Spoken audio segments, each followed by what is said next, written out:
Hello everyone, it's been a while and I don't post much. I don't care much for posting very much, but every now and then I like to post. But I want to react to a video I just watched. It's about millennials and Generation Z individuals in the workplace. And for reference, I am Generation X. I am about to turn 52. And the last two jobs I had, I worked with the two previous generations that I mentioned, millennials and Gen Z. And this video I watched talked about the difficulty these two generations have in securing employment. And I have a point of view, but studies show a different point of view. Basically, the studies, I think they call them Pew Research studies or something like that, basically have said that people that are in position of power don't hire millennials and Generation Z because they can't relate to them. They can't relate. And the last two jobs I had, there were plenty of young people I worked around. And I'll agree, they were difficult to relate with. Their work ethic wasn't the best, not the worst, but there was definitely room for improvement. And it was frustrating for someone like me to work around them. And I'll reveal, if any of you have seen my previous videos, you know my past employment.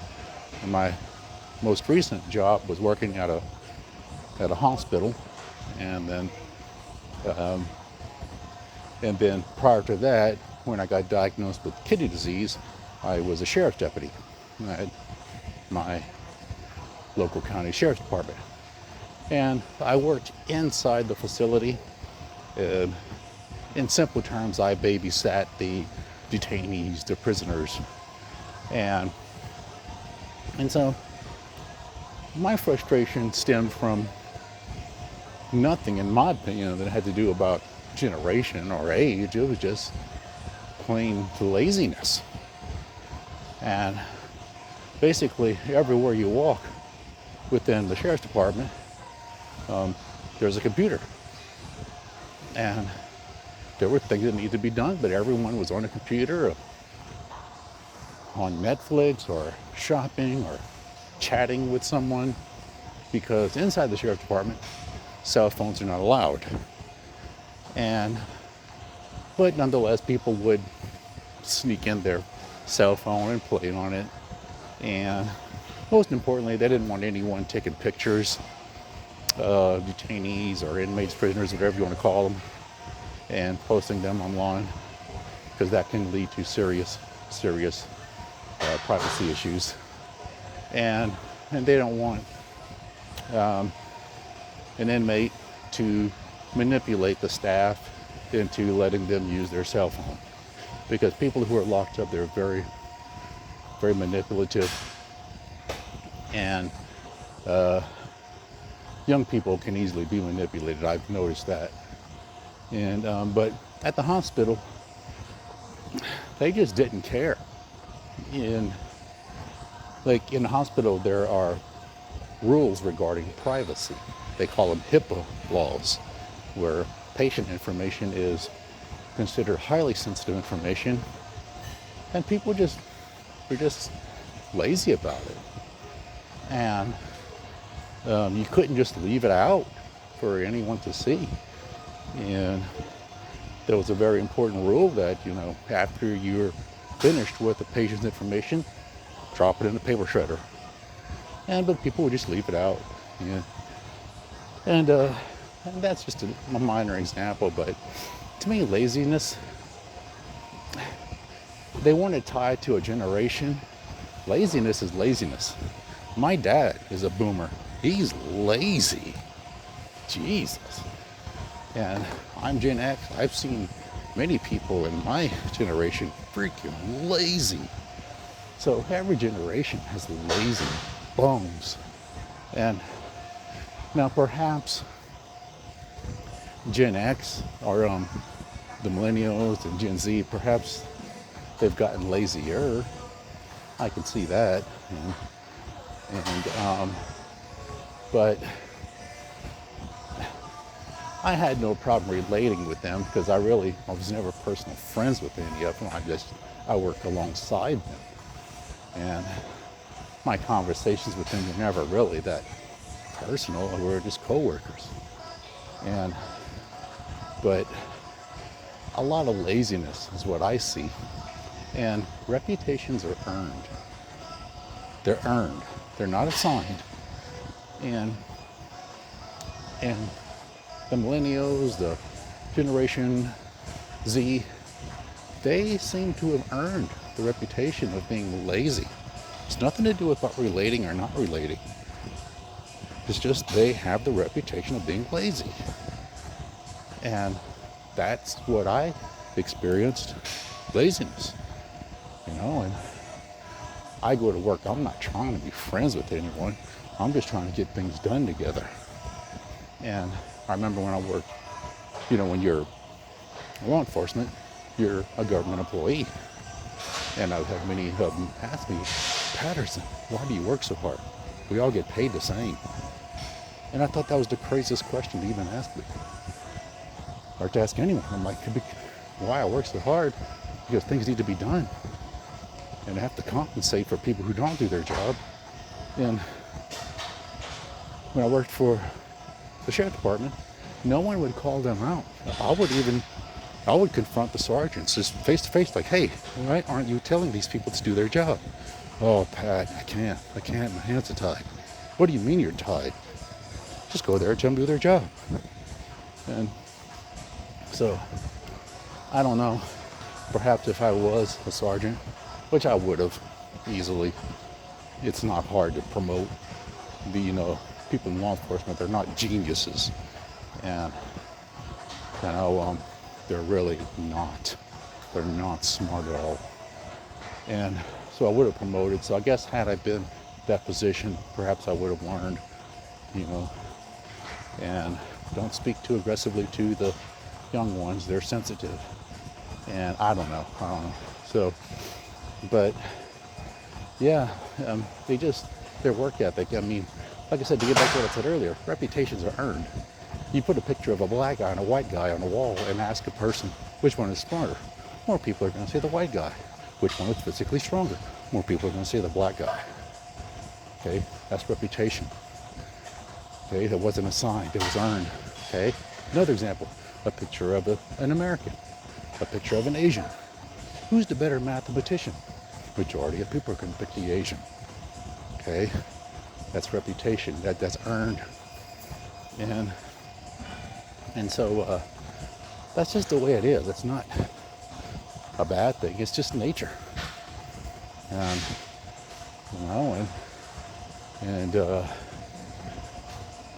physical attributes, have all kinds of associations that come with it. A tall person and a short person. Who's going to be the better basketball player? Well, odds are the tall person. And so,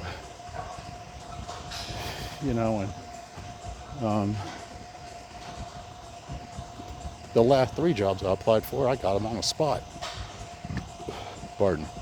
And I think it's because they see I'm older and they hire me.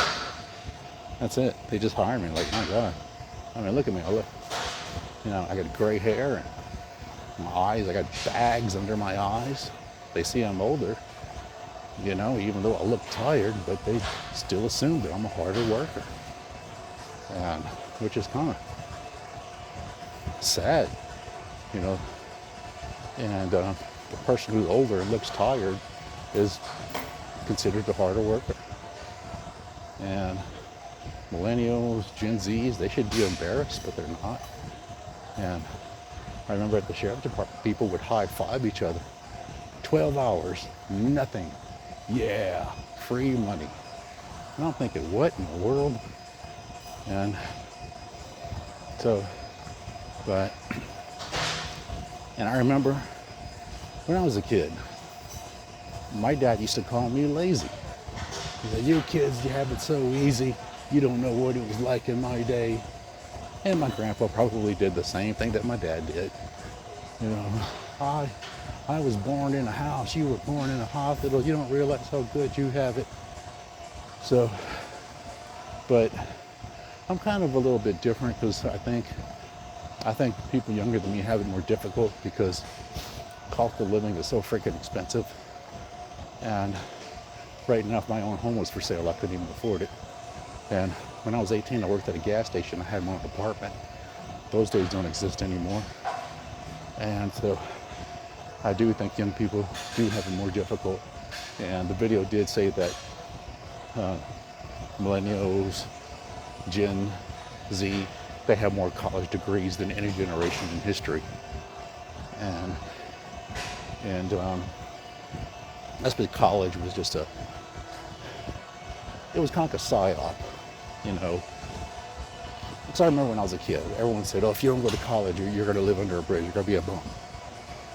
And I used to just shake my head, you know, because this country was built on entrepreneurship, mom and pop shops. That's what built this country. And for some reason, they said, hey, that's not going to work anymore. You got to have a college degree. And it confused me when my dad said that. So my dad was an entrepreneur. He owned and operated 4 small businesses that supported us: a gas station, a laundromat, a fence company, and a body shop. My dad stayed busy, although I think he was lazy, but he was an alcoholic. He'd have been so much more successful had he not drank so much. That's why I call him lazy. You know, but the alcohol made my dad lazy.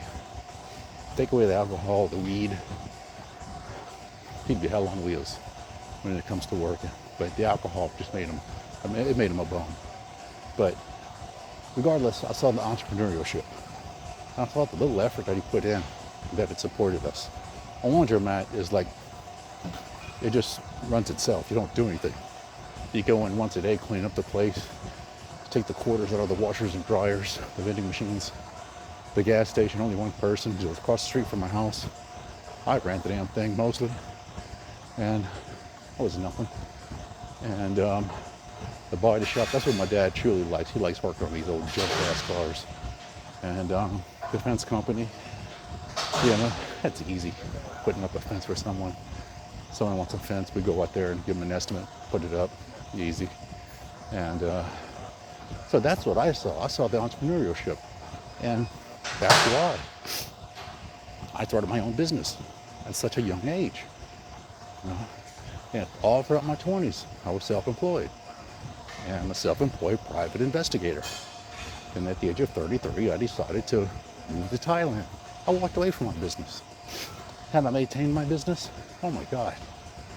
You know, but money's never motivated me. I mean, to a certain extent, we all need it, but, you know, I wanted to meet my Thai relatives.